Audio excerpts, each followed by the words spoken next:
इस कार्यक्रम के पुण्यार्चक हैं श्री वीरेंद्र कुमार जैन, श्रीमती मीना जैन, श्री रितेश कुमार जैन, श्रीमती रोजी जैन, श्री अंकुर जैन, श्रीमती रुचि जैन, सिद्धार्थ जैन, शुभी जैन, समयक जैन, अनुभव जैन, अरहंत ज्वेलर्स परिवार, मेरठ।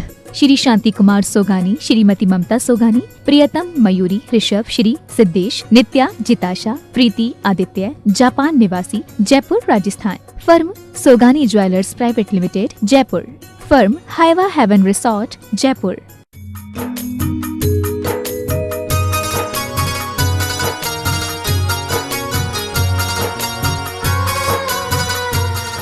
ओम नमः सिद्धिभ्यः, नमो अरिहंताणं, नमो सिद्धाणं, नमो आयर्याणं, नमो वज्रायाणं, नमो लोये सव्यसाहूणम्। अनंतानंद सिद्ध परमेष्टि भगवंतों की, द्वादश निर्वाणी माता की, तीन कमला कोटि मुनिराजों की, आचार्य गुरु विद्यासागर मुनिराज की, चतुर्विद संघ की,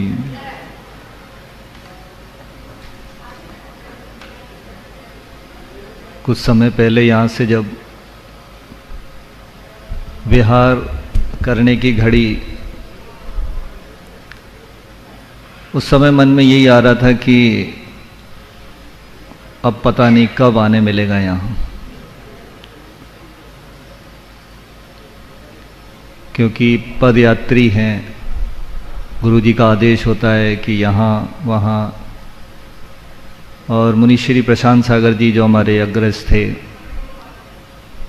उनने कितनी प्रयास किए तब जाके आशीर्वाद मिला था कि हाँ सम्मेशगर की यात्रा कर लो। तो एक बार प्रयास से काम नहीं हुआ, कई बार उनने कई साल लगाए तब उनको सम्मेशगर की यात्रा का। तो जाते समय यही लग रहा था कि अब हम लोगों को तो शायद ही है दूसरी बार आने मिलेगा, लेकिन पारस बाबा को हमारी भक्ति पसंद आ गई, ऐसा लगा। फिर से उनने बुला लिया हमें, और इतनी शीघ्र इतनी जल्दी बुलाया, इसकी अपेक्षा नहीं थी, और थोड़े समय के लिए नहीं, अधिक मास है इस बार। तो मन में यही था कि कौन ऐसा सौभाग्यशाली होगा जिसको इस चतुर्मास का लाभ मिलता है। तो सौभाग्यशाली इस सम्मेशगर की तलहटी में रहने वाले सारे लोग हैं जो अपने आप को सम्मेशगर का वंशज कह लो या पड़ोसी मानते हैं, या एक घंटे में आप यहाँ आ जाते हैं, चले जाते हैं। तो किसी को भी निराशा ना हो, आचार्य जी ने बहुत सोच समझ के ये स्थान दिया है। गया वालों ने निवेदन किया था, कोडरमा वाले लगे रहे, आचार्य जी ने कोडरमा का पूछा भी, और हजारीबाग वालों का तो उत्साह देखते ही आचार्य जी ने बोला कि लेकिन लाभ सबको मिले, ये सोच के आचार्य जी ने किसी को भी निराशा ना हो ऐसा स्थान दिया है जब सभी लोग आसानी से आ सकते हैं, सुन सकते हैं और लाभ ले सकते हैं।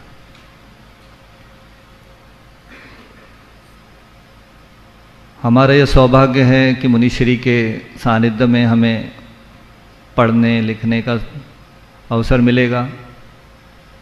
पहले भी महाराज जी के माध्यम से हमें बहुत कुछ सीखने मिला। पिछली बार भी बताया था कि 1992 में पहली बार महाराज जी से पढ़ना शुरू किया था, जब हम 10th क्लास में थे उस समय। और उस समय से जो स्वाध्याय की लगन महाराज जी ने जगाई थी, उसी का फल है कि हम आज उनके चरण सानिध्य में बैठ के फिर से स्वाध्याय के लिए प्रार्थना करते हैं उनसे। आगे और भी बातें करेंगे, समय मिला तो। इतना कहकर मैं अपनी बात को विराम देता हूँ। अहिंसा परमो धर्म की जय। बंधुओं, पूज्य मुनिवर श्री शीतल सागर जी महाराज ने अपनी अंतरंग की शीतल गहराइयों से पूज्य गुरुदेव के चरणों में अपने आप को समर्पित किया है। और अब मैं निवेदन कर रहा हूं पूज्य मुनिवर श्री निर्वेक सागर जी महाराज के चरणों की वंदना करते हुए, जिन्होंने अनेक वर्ष हो गए इस संयम की यात्रा में, उस संयम की यात्रा में जिन्होंने अपने आप को खरा उतारा है, निवेदन करता हूं मुनिवर श्री निर्भीक सागर जी महाराज के चरणों की वंदना करते हुए। नमोस्तु स्वामी, नमोस्तु स्वामी, नमोस्तु स्वामी। ओम नमः सिद्धेभ्यः, ओम नमः सिद्धेभ्यः, ओम नमः सिद्धेभ्यः। मंगलम भगवान वीरो, मंगलम गौतमो गणी, मंगलम कुंद कुंदाद्यो, जैन धर्मोस्तु मंगलम। सर्वमंगल मांगल्यम सर्वकल्याणकारकम,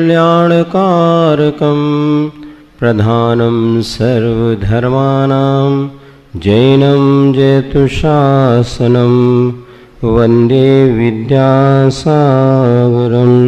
जय बोली अहिंसा परमो धर्म की जय जय जय। शासन नायक भगवान महावीर स्वामी की जय जय। आचार्य भगवान श्री कुंद कुंद महाराज की जय जय जय। आचार्य गुरुवर श्री विद्यासागर जी महाराज की जय जय। अग्रज मुनिराज श्री प्रमाण सागर जी महाराज की जय। परम पूज्य मुनिवर श्री निर्भीक सागर जी, शीतल सागर जी महाराज की, मुनि संघ की। अतिशय पुण्य का योग बना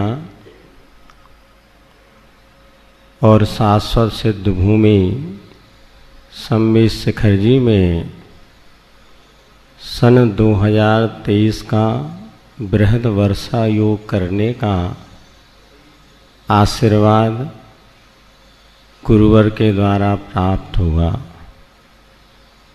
और मणिकांचन योग बना। सो अग्रज श्रेष्ठ मुनिराज श्री प्रमाण सागर जी महाराज की छत्र छाया में रह कर के इस वर्ष साधना करने का सौभाग्य मिल रहा है। पिछले 4-5 महीनों से हमारे अग्रज मुनिराज जो प्रशांत सागर जी महाराज का अभाव जो हमें महसूस हो रहा था, आज वह अभाव हो गया। वह अभाव भी अभाव को प्राप्त हो गया और आज हमें बड़े महाराज हमें मिल गए।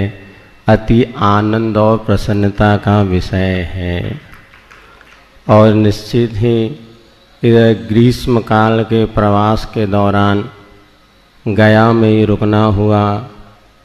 सो इसके बाद कोडरमा तिलैया में भी रुकना हुआ और हजारीबाग में भी ग्रीष्म काल कुछ संपन्न हुआ। और गुरु महाराज के आशीर्वाद से सभी लोगों ने यथाशक्ति धर्म लाभ लिया। और हजारीबाग में आने के बाद तो क्या बतलाना आपको कि युवा और वृद्धों में सभी में ऐसा उत्साह का संचार हुआ कि उनकी भावना तो यही थी कि महाराज जी का चातुर्मास कहाँ हो भैया, हजारीबाग में चातुर्मास हो। सभी ने भागीरथ बहुत पुरुषार्थ किया, किंतु जैसी उनकी प्रबल भावना थी कि महाराज जी का चातुर्मास हमारे यहाँ हो, ऐसे हमारी भी प्रबल भावना थी कि हमारा भी चातुर्मास किसी सिद्ध भूमि में महाराज श्री के सानिध्य में। अब जिसका पुण्य उदय प्रबल था उसको लाभ मिला। फिर भी निश्चित ही है कि जब तीव्र पुण्य का योग होता है तो ऐसा सुसंयोग हमें मिलता है। और इसके साथ पता नहीं गुरु जी के वर में कितना बड़ा क्या रहस्य छुपा हुआ है, जो कि उन्होंने हमें सम्मेद शिखर जी में चातुर्मास का आशीर्वाद प्रदान किया।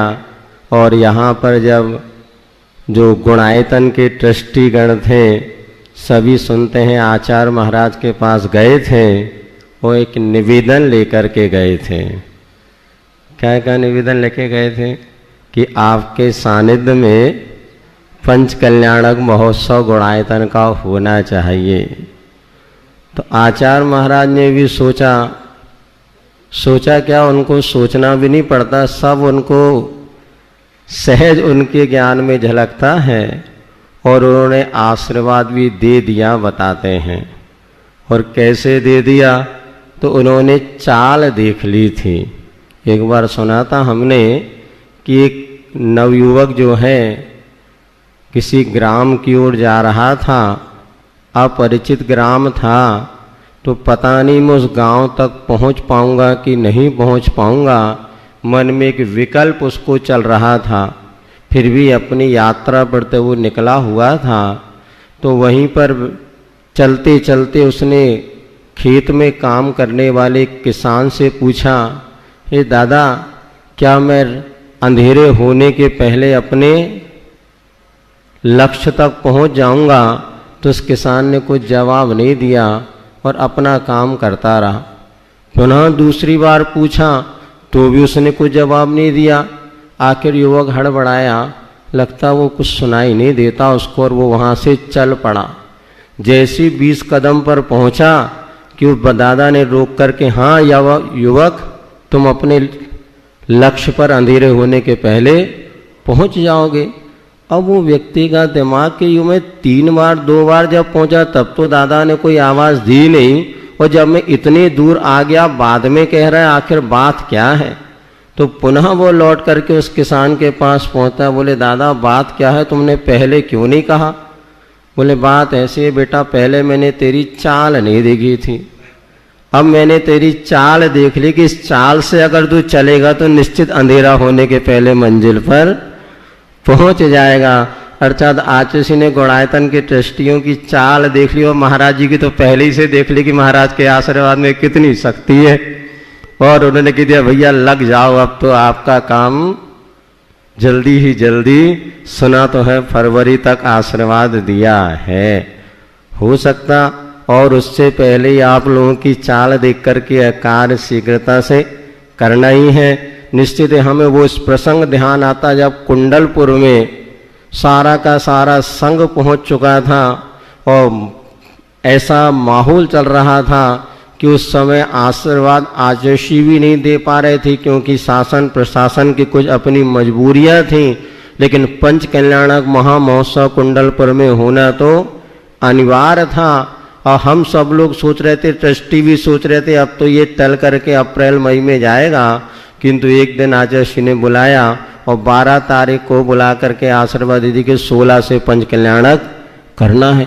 इतना बड़ा महामहोत्सव कैसे संपन्न होगा? सारे के सारे लोग बिल्कुल एक प्रकार से अव्यवस्थित से हो गए, किंतु आचार्य ने आशीर्वाद दिया और 16 की जगह 18-20 से पंच कल्याणक प्रारंभ हुआ। और सभी लोग, पूरी दुनिया इस बात की साक्षी है कि किस आनंद के साथ वो महामहोत्सव हुआ। गुणायतन में ही कुछ ऐसा ही चमत्कार होने वाला है। और पता नहीं, मन तो कहता कि हो सकता गुरु महाराज स्वयं भी यहाँ पर आकर के, लेकिन मात्र ताली बजाने से काम नहीं होगा। अब यहाँ पर जो कार्य करता है उनको समय भी देना पड़ेगा। और जैसा भी महाराज जी ने कहा ना, हमारा वर्षा योग तो हो रहा है, किंतु जो कार्य करता है उनको भी वर्षा योग करना पड़ेगा, समय देना पड़ेगा। और हमारा तो ये भाव है कि वास्तव में यहाँ तो यंत्र की शक्ति काम करेगी, किंतु एक मंत्र की शक्ति भी हुआ करती है। इस गुणायतन से जुड़े हुए प्रत्येक एक एक श्रावक को आज से वो मंत्र आराधना शुरू करनी होगी कि यहाँ पर जो कार्यकर्ता कर रहे हैं वो स्वस्थ रहें और खूब तीव्र गति से अपने कार्य को करते रहें, उनकी कोई विघ्न बाधा ना आए, खूब आनंद से कार्य शीघ्रता से होती रहे। हम तो महाराज जी से यही निवेदन करते हैं, ऐसा कोई एक मंत्र आप सारे श्रावकों को बता दें कि वो श्रावक उस मंत्र की आराधना से यहाँ जो यंत्र काम कर रहे हैं वो अपने आप में सुचारू रूप से करते हुए, और जो गुरु जी का आशीर्वाद है शीघ्रता से खूब आनंद के साथ यह कार्य संपन्न होगा। इसमें कोई दो मत तो है ही नहीं, किंतु फिर भी यंत्र और मंत्र दोनों की शक्ति जब काम करेगी तो निश्चित वह एक अतिशयपूर्ण यह कार्यक्रम होने वाला है। लोग हमारे से निवेदन कर रहे हैं, कह रहे थे ट्रस्टी, हम तो भैया महाराज जी का जहाँ चातुर्मास है वहीं चातुर्मास करने का हम निवेदन बहुत पहले महाराज जी से कर चुके हैं। निश्चित ही गुरु जी का आशीर्वाद आप सब लोगों के साथ है उसी की छत्र छाया में हम सब लोग मिल बैठ करके आगे इस आनंदपूर्ण कार्य को संपन्न करें, इसी मंगल भावना के साथ बोले आचार्य गुरुवर श्री विद्यासागर जी महाराज की। महाराज जी, बंधुओं, निश्चित रूप से पूर्ण आनंद बरसने वाला है। मैं आपको जानकारी दूं, आगामी 2 जुलाई को संपूर्ण समाज की साक्षी में, देश विदेश की साक्षी में पूज्य गुरुदेव के मंगल कलश की स्थापना, चातुर्मास कलश की स्थापना यही होनी है। मैं आपसे निवेदन करता हूं, आप यहां प्रत्यक्ष आए तो आए, ना भी आ पाए तो अपने परिवार की ओर से एक एक कलश वर्षा योग का यहां जरूर स्थापित करें, हमारे गुणायतन कार्यालय से संपर्क करके। इतना ही नहीं, आगामी 3 तारीख को जब गुरु पूर्णिमा का सुअवसर आएगा तो इतने सारे गुरुदेव के चरणों में बैठ करके ये पुण्य कार्य करने का हम सबको सौभाग्य मिलेगा। तो आप सब शामिल होंगे 3 तारीख को गुरु पूर्णिमा के कार्यक्रम में। मैं किसी भूमिका को न बनाते हुए चल रहा हूं सीधे पूज्य गुरुदेव के चरणों में। बहुत स्वामी, आपकी दिव्य वाणी हम सबको मंगलकारी। जय बोलो अहिंसा परमो धर्म की, परम पूज्य आचार्य गुरुवर श्री विद्यासागर जी महाराज के। जीवन में अनेक प्रकार के संयोग घटते हैं। कुछ संयोग ऐसे होते हैं जो हम चाहते और नहीं होते हैं, और कुछ संयोग ऐसे होते हैं जिसके बारे में हम सोचते नहीं हैं, वो हो जाता है। आज जो कुछ घटा है वो कुछ ऐसा ही घटा है। जब महाराज जी लोग यहाँ आए थे, हमने निवेदन किया था कि अब आप लोग हो, अभी इधर ही रहो, हड़बड़ी मत करो, गुरु जी से निवेदन करो और प्रतिष्ठा तक रहो, क्योंकि प्रतिष्ठा बड़ी है, अकेले मेरे बस की नहीं।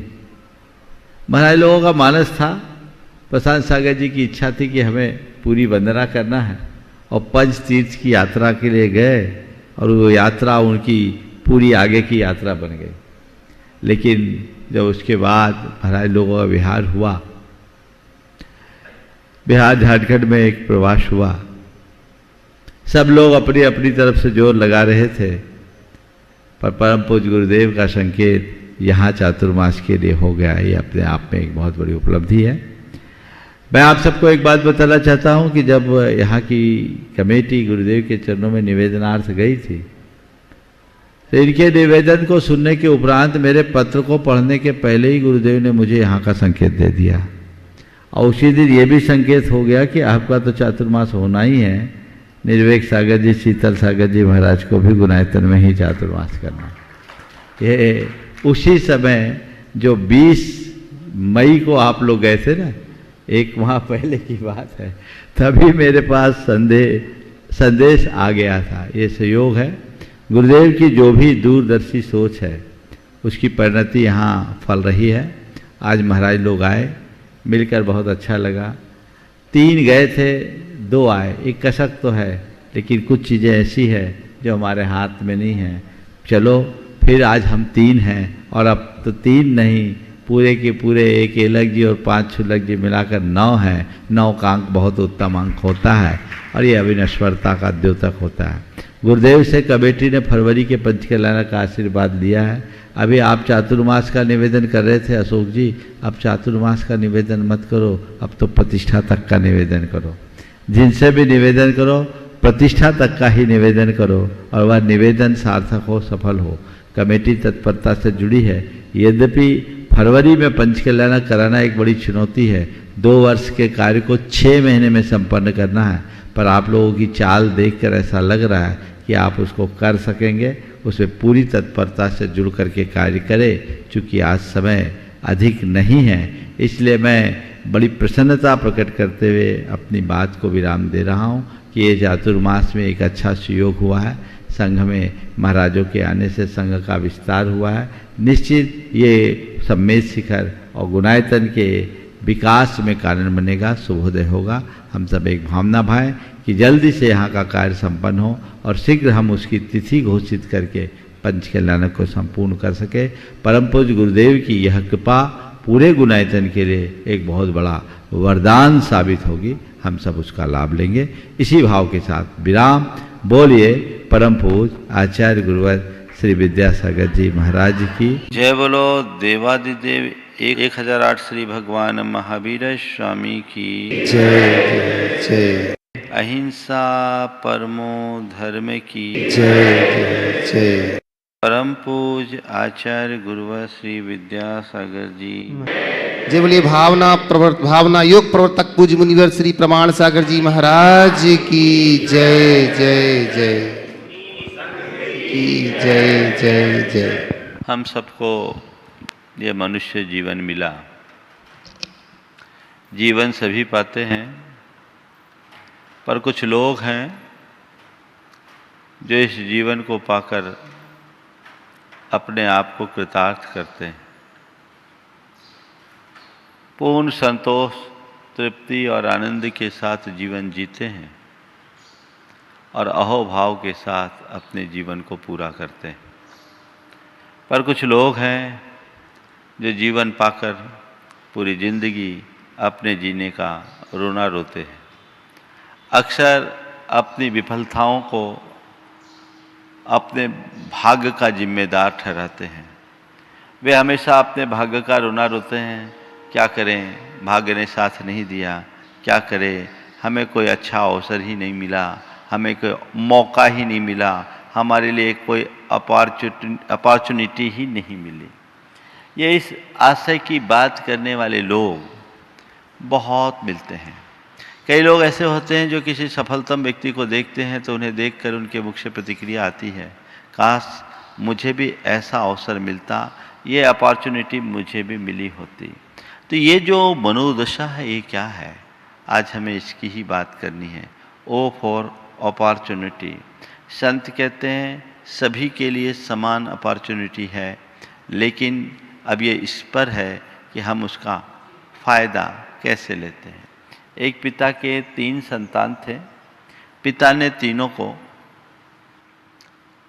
50-50 हजार रुपये दिए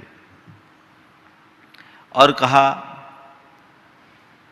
इससे अपना व्यापार करो और अपने जीवन को आगे बढ़ाओ। ध्यान रखना, मुझे तुम्हें जो देना था दे दिया, अब आगे तुम्हें तय करना है अपने जीवन को कैसे आगे बढ़ाना। पहले ने सोचा अरे इस महंगाई के ज़माने में 50,000 से क्या होता है, लेकिन चलो अब भाग्य आजमा लो। उसने 50,000 रुपये सट्टे में लगा दिया, सोचा 1 के 80 मिलेंगे, पानी में चले गए। दूसरा 50,000 रुपये लेकर के एक परचून की दुकान खोल दी। अब परचून की दुकान खोलकर जैसे तैसे अपना जीवन यापन करना शुरू किया। तीसरा बहुत समझदार था, उसने पिता के पैसों को तो हाथ भी नहीं लगाया, अपितु सबसे पहले एक की फर्म में उसने नौकरी की। 3-4 महीने में काम सीखा। काम सीखने के बाद अपने पिता की गुडविल और खुद के हुनर के बल पर उसने अपनी एक अच्छी दुकान खोला। उसके प्रभाव से, उसकी कार्यकुशलता से, पिताजी के बैकग्राउंड से उसे बड़ा लाभ मिला और उसके व्यापार में असाधारण प्रगति हुई।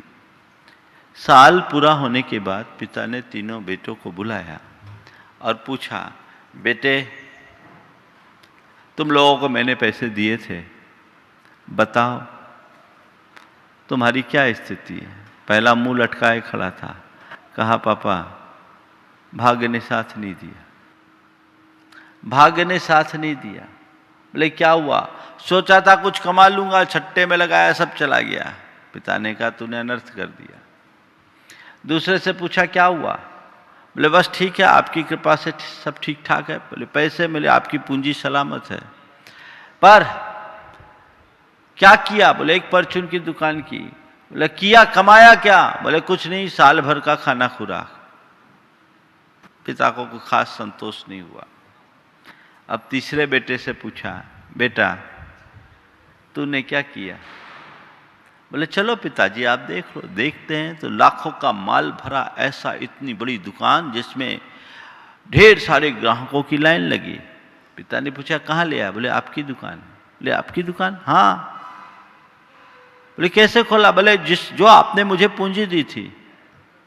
बोले मैंने तो तुझे 50,000 रुपये मात्र की पूंजी दी थी, तूने इतनी बड़ी दुकान कैसे खोल ली? और ये सब क्या किया तूने, कमाया क्या? बोले पिताजी मैंने लाखों कमाया, आपने कहने को मुझे 50,000 रुपये की पूंजी दी थी, पर आपकी गुडविल तो 50 करोड़ से भी कम की नहीं थी, आपकी गुडविल तो 50 करोड़ से भी बड़ी थी, मैंने उसके बल पर सब कुछ किया। पिता ने तीसरे बेटे को अपने सीने से लगा लिया। शायद आपके भी 3 बेटे हों तो आप तीसरे को ही ऐसी प्रमुखता देंगे। पहला कह रहा था क्या करे, हमारा भाग्य ने साथ नहीं दिया। दूसरे ने कहा क्या करे, हमारा भाग्य ऐसा ही था। पर तीसरे ने अपने भाग्य को साबित कर दिया। बात केवल इतनी सी समझने की है कि जीवन में अवसर सभी को समान मिलते हैं, पर कुछ लोग हैं जो अवसर का दुरुपयोग करते हैं, कुछ लोग हैं जो अपने अवसर का सही प्रयोग नहीं कर पाते, और कुछ लोग हैं जो अवसर का सच्चा लाभ उठाकर जीवन का उत्कर्ष कर देते हैं। तुम्हें कोई भी अपॉर्चुनिटी मिली तो तुम उसे किस रूप में देखते हो, ये सबसे बड़ी महत्व की बात है। आज 4 बातें आप सबसे करूंगा। अवसर मिलना या अवसर पाना, अवसर का लाभ उठाना, अवसर को खो देना और अवसर की प्रतीक्षा करना। ये 4 स्थितियां हैं। इन चारों स्थितियों में तुम्हारी क्या स्थिति है, तुम्हें यहाँ देखना है कि मैं कहाँ हूँ। जीवन में सफल लोग वही होते हैं जो अपने जीवन के हर अवसर का लाभ उठाते हैं या हर मौके को अपने जीवन का एक अच्छा अवसर बना देते हैं। तुम कहाँ हो? अवसर मिलना। निश्चित बहुत लोगों का ये शिकायत होती है कि मुझे कभी अवसर नहीं मिला, मुझे कोई अवसर नहीं मिला, मैं तो अपने जीवन में अगर ऐसा अवसर मिलता तो मैं भी कर लेता। अरे भैया, वैसा अवसर मिलता तो तू कर लेता, ये बात की बात है। जितना अवसर मिला उसमें क्या किया ये तो देख। अवसर मिले, अवसर मिले, अवसर मिले, इसका रोना रोने से कुछ नहीं होगा। जो मिला है उसमें से अवसर निकालो, उसकी संभावना को तलाशो कि इसके भीतर मैं और क्या बेहतर कर सकता हूं। जिस मनुष्य के अंदर ऐसी दृष्टि होती है उसका हर कदम एक अवसर होता है, और जिसके अंदर ऐसी दृष्टि नहीं वो हर पल हर सांस में केवल अवसर का रोना रोता है। रोना रोने से क्या होगा? तुम देखो, पहली बात तो कहते हो कि मुझे अवसर नहीं मिला, जो मिला है वो कम नहीं, पिता ने तो तीनों को बराबर दिया था। फिर ये शिकायत कहां कि अवसर नहीं मिला? हर मनुष्य को समान रूप से जन्म मिलता है। 2 हाथ, 2 पैर, 2 आंख, 2 कान, 2 नाक, जो शरीर हमारा, हमारी बुद्धि, हमारी, ये तो सबको समान रूप से मिली है। जो मनुष्य जीवन तुमने पाया उस जीवन का तुम कितना लाभ उठाते हो?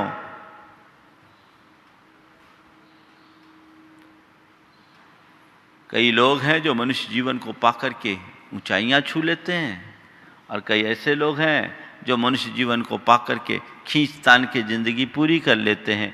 तुम कहां हो? अवसर तो तुम्हें भी प्राप्त हुआ है, पर तुमने उस अवसर को पहचाना कहां? मेरे लिए कोई अवसर मिला है, मुझे कोई मौका मिला है, ये पहचान जब तक तुम्हारे अंदर नहीं होगी तुम उसका लाभ नहीं उठा पाओगे। जो अवसर को पहचान लेते हैं वे कामयाब होते हैं, और जो अवसर को पहचान नहीं पाते वे कुछ नहीं कर पाते। सच्चे अर्थों में देखा जाए तो ये मनुष्य जीवन हम सबके लिए एक श्रेष्ठ मौका है, अवसर है, गोल्डन अपॉर्चुनिटी है। इसका लाभ उठाओ, सार्थक करो।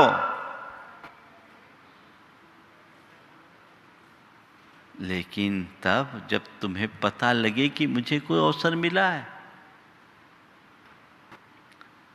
ऐसी खोदोगे, एक साधु था, तपस्या कर रहा था, अचानक बाढ़ आने को हुई, पानी का पूर बहने लगा, गांव भर के लोग सब गांव छोड़कर इधर उधर जाने लगे। उस व्यक्ति साधु से कहा गया, आप भी चलो, पानी आ रहा है, खतरा है।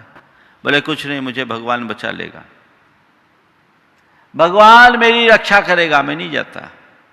सड़कों पर हल्का हल्का पानी आ गया। तभी एक जीप गाड़ी आई। उन्होंने कहा बाबा चलो। बोले नहीं, मुझे भगवान बचाएगा। पानी बढ़ गया, उनके कमर तक पानी आ गया। तब एक नाव आई। कहा बाबा जी चलो। उनने कहा नहीं, मैं नहीं जाता, मुझे भगवान बचाएंगे। वो चला गया। पानी बढ़ने लगा। जिस पेड़ के नीचे बैठकर वो तपस्या कर रहा था, वो उस पेड़ पर चढ़ गया। पेड़ पर चढ़ते चढ़ते पानी का प्रवाह और बढ़ गया। बढ़ते बढ़ते जब प्रवाह और बढ़ा, तभी एक हेलीकॉप्टर आया। हेलीकॉप्टर आया। हेलीकॉप्टर वालों ने कहा कि बाबा देखो चारों तरफ पानी है, बचने की कोई संभावना नहीं, हेलीकॉप्टर में आ जाओ, हम रस्सी लटका रहे हैं, हमारे साथ आ जाओ, तुम्हारा कुछ नहीं होगा, तुम बच जाओगे। बोले नहीं, मुझे भगवान बचा लेगा। फिर क्या था, पानी बढ़ा, वो डूबकर वहीं मर गया। कहते हैं जब वो परलोक पहुंचा तो उसने भगवान से शिकायत की कि भगवान मैंने आपका इतना नाम लिया, जीवन भर आपको अपनी एक एक सांसें समर्पित की, पर बुरे वक्त में आप मेरे काम ना आए, आपने मेरा ध्यान नहीं दिया। भगवान ने कहा भैया मैंने तो बड़ा ध्यान दिया, पर तुझे क्या बताऊं, ये बता वो जीप किसने भेजी, पता है? तू जीप में नहीं बैठा तो फिर मैंने नाव भेजी, तू नाव में भी बैठना पसंद नहीं किया, फिर मैंने हेलीकॉप्टर भेजा, उसमें भी नहीं भेजा, तो मैं क्या करूं? तीन अपॉर्चुनिटी तुमको मिली, पर फिर भी तुम ना समझो, तो हम क्या करें? सच्चे अर्थों में देखा जाए तो मनुष्य के लिए कदम कदम पर अवसर मिलते हैं। विडंबना केवल इतनी है कि वो उसे पहचान नहीं पाता। जो अवसर को पहचानते हैं वे ही अवसर का लाभ उठा पाते हैं। तो अवसर मिले, दुर्लभ है, मिले तो उसे पहचानो। निश्चित हम तुम सबको बड़ा अवसर मिला है,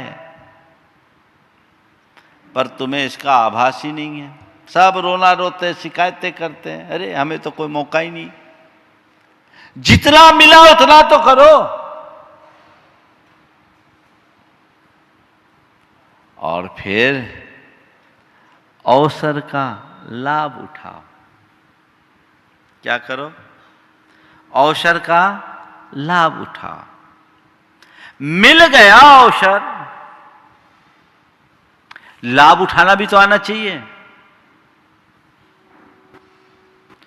जिसे अवसर का लाभ उठाना आता है वो निहाल हो जाता है, और जो अवसर का लाभ उठाना नहीं जानता वो फटेहाल रहता है।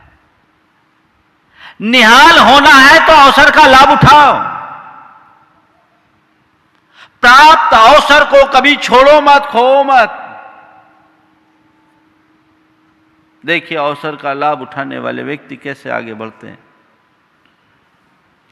और अवसर का लाभ उठाना न जानने का परिणाम क्या होता है। एक पेट्रोल पंप पर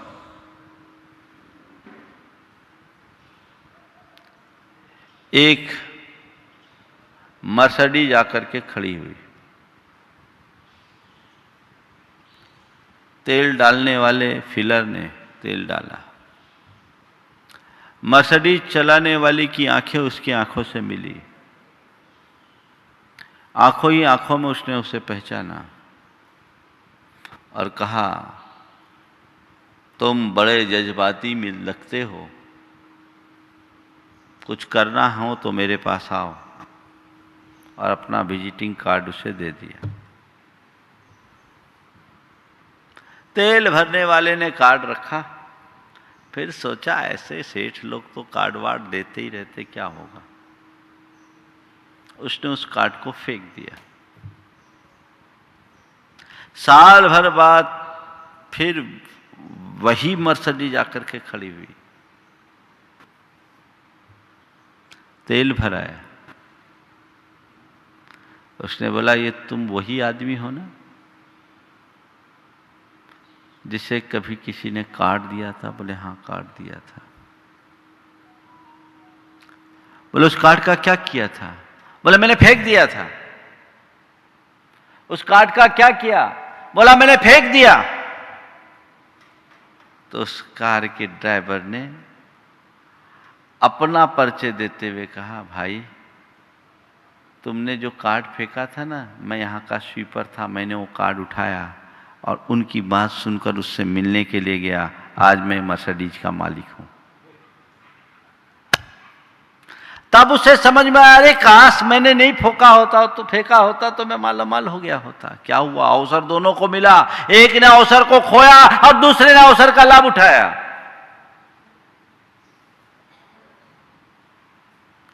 चांस मिलना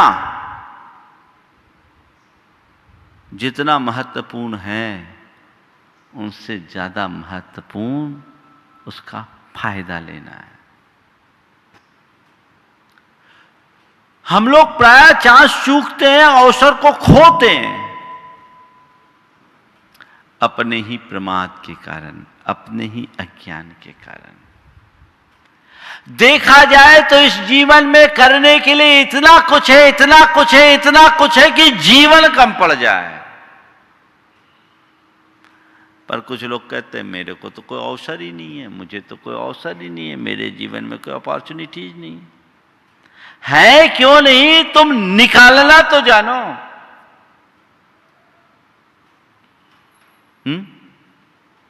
निकालना तो जानो।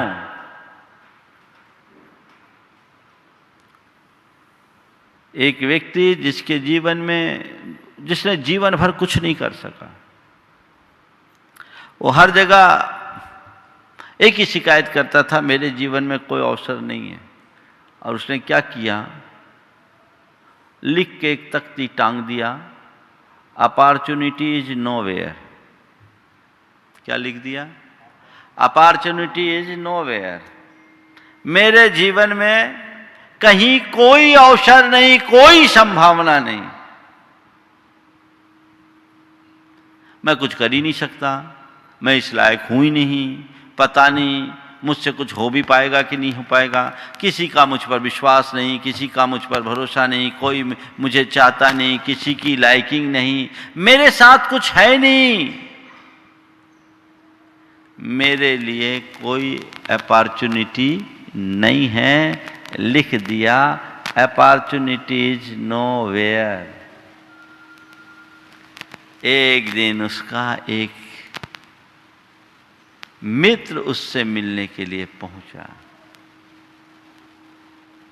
तो देखता है ये तो लिख रखा है अपॉर्चुनिटीज नोवेयर, रोना सा शकल बना रखा है और कह रहा है मेरे जीवन में कोई अवसर ही नहीं।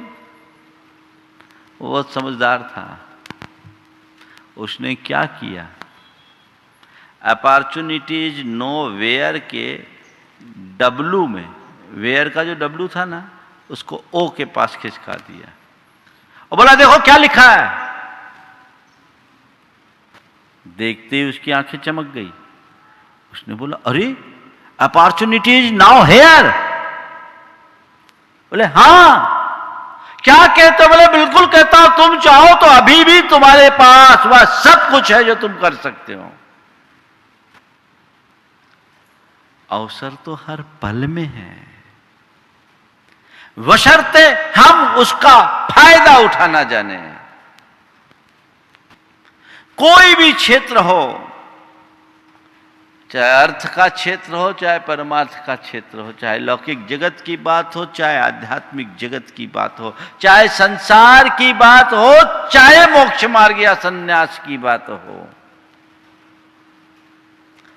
सफल तभी होगे जब अवसर को पहचानोगे और उसका फायदा उठाने की कला सीखोगे। इस कार्यक्रम के पुण्यार्चक थे श्री वीरेंद्र कुमार जैन, श्रीमती मीना जैन, श्री रितेश कुमार जैन, श्रीमती रोजी जैन, श्री अंकुर जैन, श्रीमती रुचि जैन, सिद्धार्थ जैन, शुभी जैन, सम्यक जैन, अनुभव जैन, अरहंत ज्वेलर्स परिवार, Meerut.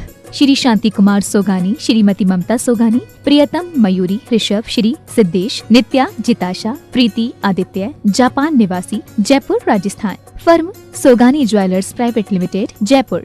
Firm Haiva haven resort, Jaipur.